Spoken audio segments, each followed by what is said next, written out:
quick questions here, Victor. So how long did Carthage survive before it was destroyed? 800 years, Mark. And Thebes, 1100 years.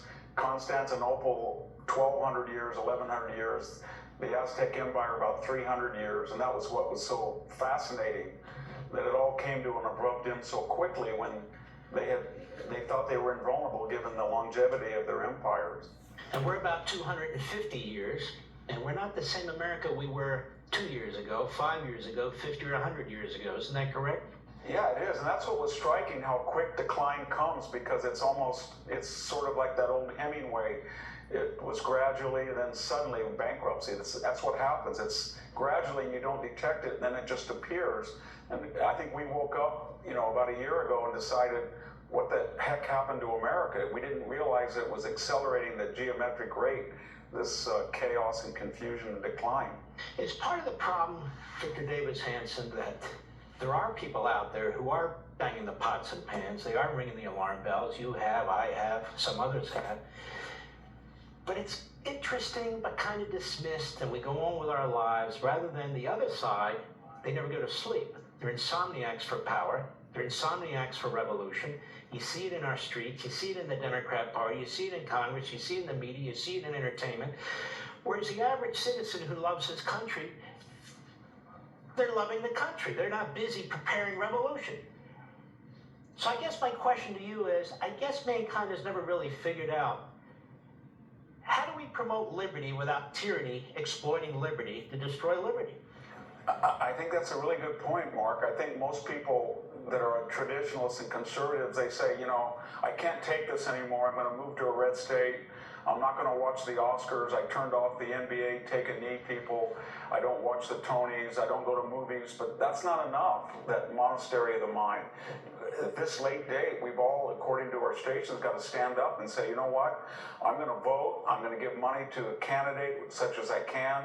I'm going to be active. I'm going to press the left. I'm going to enter into a debate with them, argue with them. You've got to be active because they control the institutions and they're taking over the country. And it's not enough just to say, you know what, I'm going to isolate myself on my farm and I'm not going to get active there. I'm going to go to small town America and see if I can recreate an island in a sea of insanity. It's not enough anymore.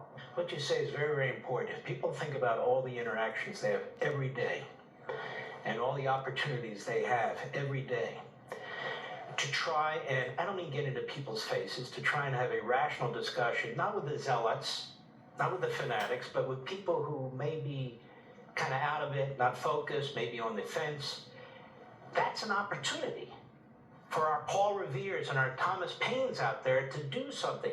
There are tens of millions of us, right? So if tens of millions of us do just a little bit more in our own lives than we currently do, we might have a shot, correct? Absolutely, and we can't be fearful or be captive of our fears that we're going to be called too reactionary or too radical, to just be commonsensical. For example, we're borrowing $1 trillion every 100 days. We can stop that.